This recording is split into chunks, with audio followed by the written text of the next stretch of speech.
Halo teman-teman, kembali lagi di channel YouTube kami. Jangan lupa ya, like, subscribe, dan komen. Perkenalkan, kami dari mahasiswa Universitas Mahasiswati Denpasar. Di sini kami dari kelompok silabus 8, Manajemen Malam SDMC. Perkenalkan, nama kelompok dari silabus 8 ada Dwi Fajar Rizka Dewi dan Kadek Yogi Indrawan, dan saya sendiri, Yoyan Yuni Purwati.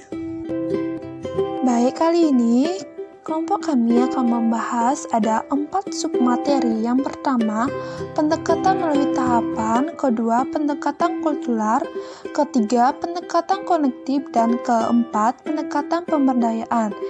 Yang pertama, di mana pendekatan melalui tahapan, Yusen 2000 menyarankan pendekatan langkah demi yang disebut EASIER, merupakan akronim dari Envisioning, Activating, Supporting, Implementing, Ensuring, dan Recognizing.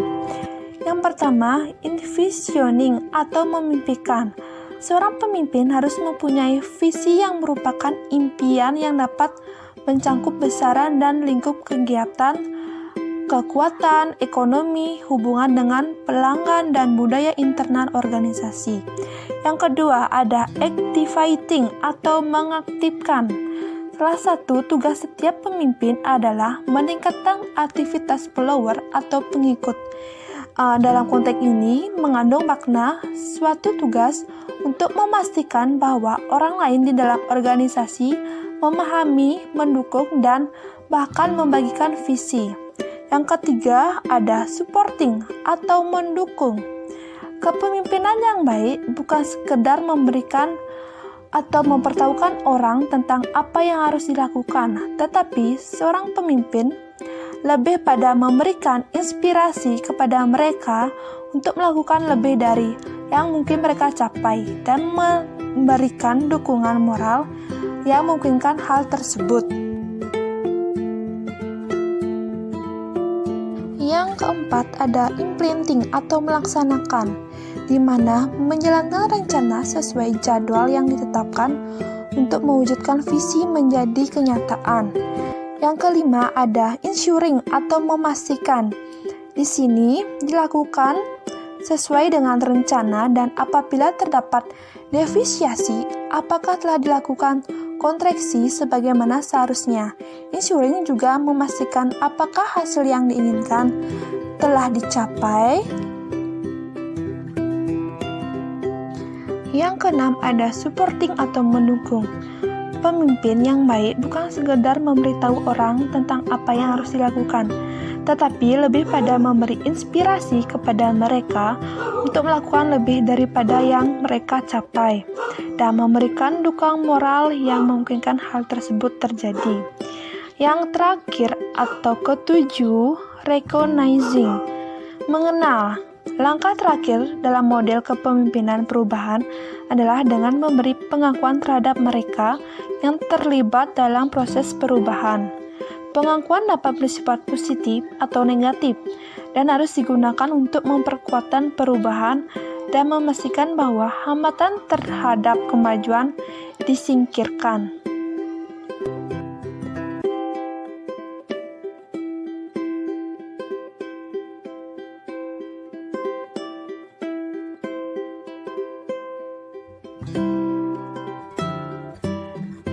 Yang kedua, yaitu pendekatan kultural, di mana dalam menyelenggarakan perubahan, pemimpin perubahan tidak dapat hanya mengandalkan pendekatan formal dan mekanistis, namun perlu memperhatikan aspek kultural.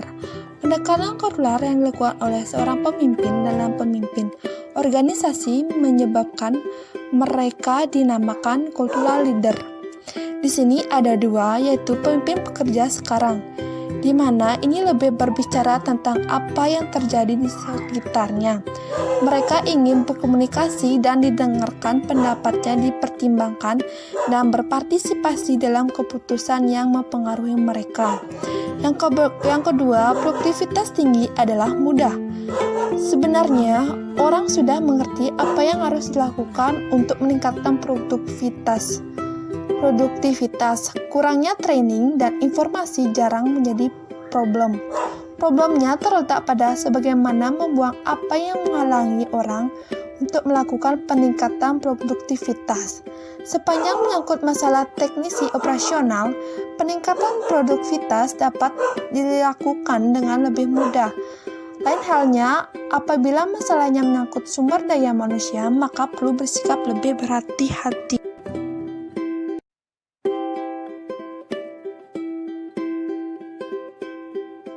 Pendekatan kognitif merupakan pendekatan berdasarkan hubungan yang dilakukan dengan mengintegrasikan sifat saling ketergantungan dan menyadari adanya keberagaman untuk mencapai hasil yang diharapkan. Mereka biasanya terlibat melakukan negosiasi, membujuk, mengintegrasikan, membangun jaringan, melakukan koalisi, dan kolaborasi.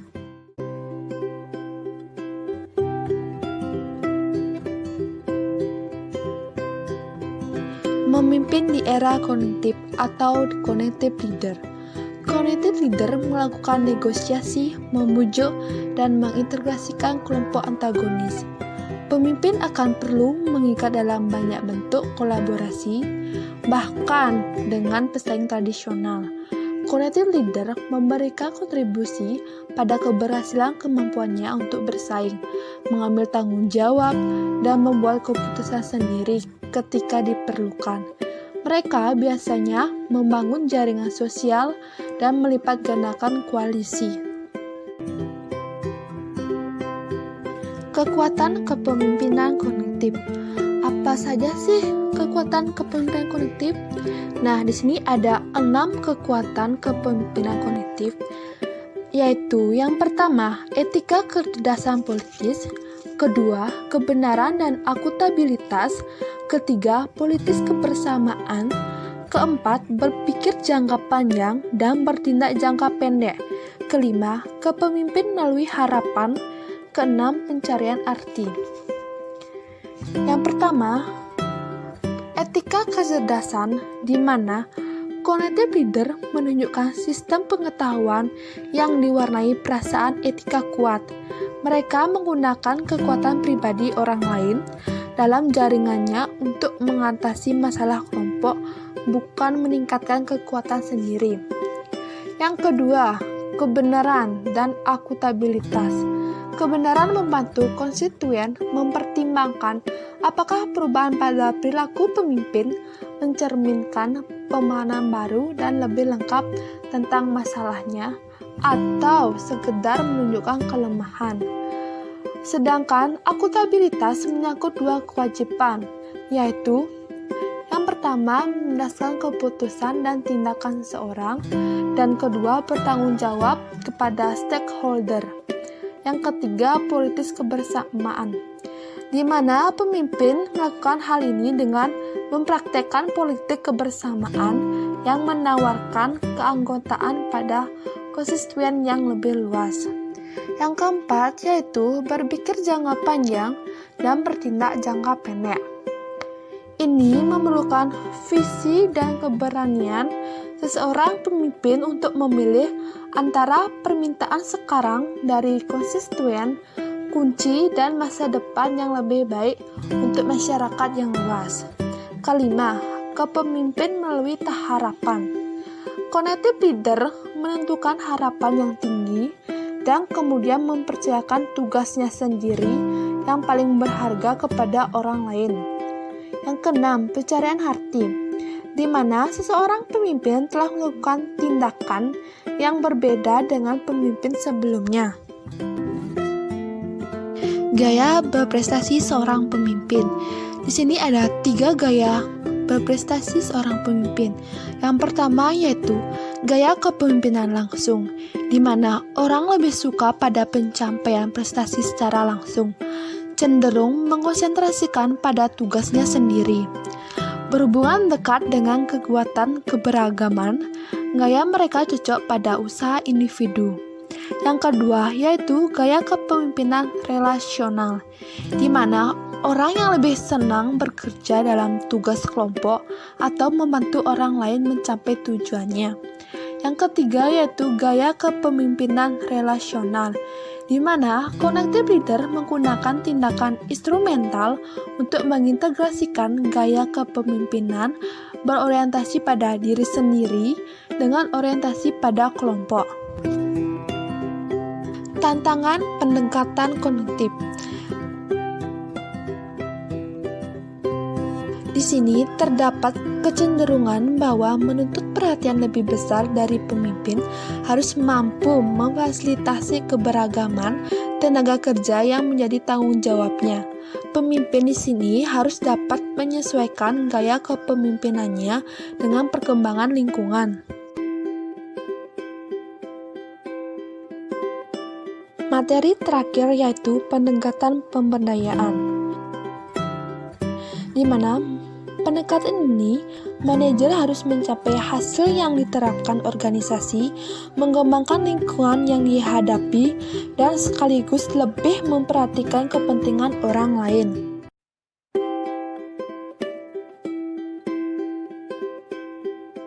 Yang pertama yaitu menciptakan hubungan kerja yang efektif, di mana pemimpin harus menciptakan hubungan kerja efektif dengan cara yang pertama yaitu pemimpin harus bisa menghargai bawahannya. Yang kedua, pemimpin harus bisa menunjukkan rasa empati kepada bawahannya atau karyawan. Yang ketiga, pemimpin harus bisa bersikap tulus kepada karyawan. Yang kedua, pergeseran fungsi, di mana seorang manajer berada di puncak piramida, sedangkan bawahnya berada di bawah pada posisi untuk mendukung eksistensinya. Manajer tinggal memberikan perintah dan tugas dilakukan seluruh oleh pekerja keras untuk kesuksesan manajer.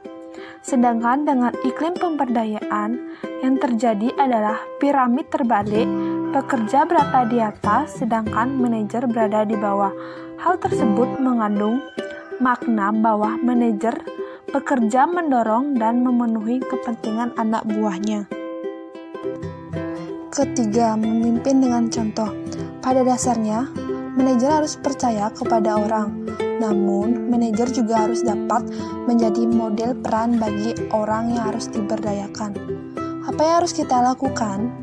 Yang kita harus lakukan adalah mencapai pesan secara jelas kepada orang di sekitar kita, supaya kita tidak miskomunikasi terhadap orang di sekitar kita.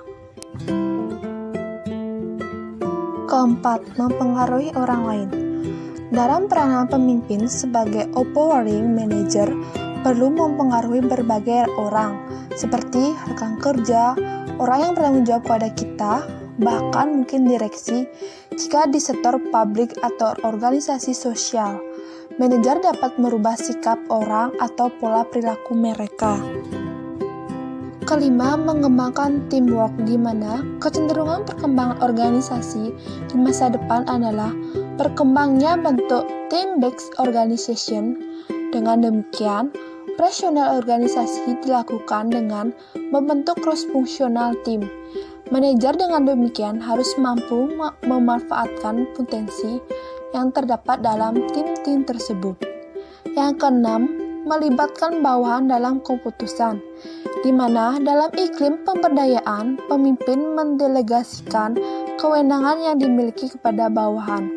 Pemimpin sebelum mengambil keputusan tersebut akan menumbuhkan rasa memiliki dan turut bertanggung jawab atas keputusan yang dikeluarkan oleh pemimpin. Yang ketujuh, menjadikan pemberdayaan sebagai way of life. Dengan menjadikan pemberdayaan berlangsung secara ilmiah di dalam organisasi, maka akan terciptakan suatu keadaan di mana tim yang dibentuk menjadi lebih bahagia dan termotivasi. Iklim kerja menjadi lebih terbuka dan santai. Hambatan yang terjadi di antara berbagai kelompok akan dapat dipecahkan karena terjadi komunikasi internal yang baik. Yang terakhir yaitu yang ke-8, membangun komitmen, di mana komitmen segenap stakeholder yang terlibat dalam proses pemberdayaan dan perubahan. Tanpa komitmen, tidak mungkin dapat mencapai hasil yang diharapkan. Namun demikian, pemimpin harus berperan sebagai faktor penggerak peningkatan komitmen tersebut.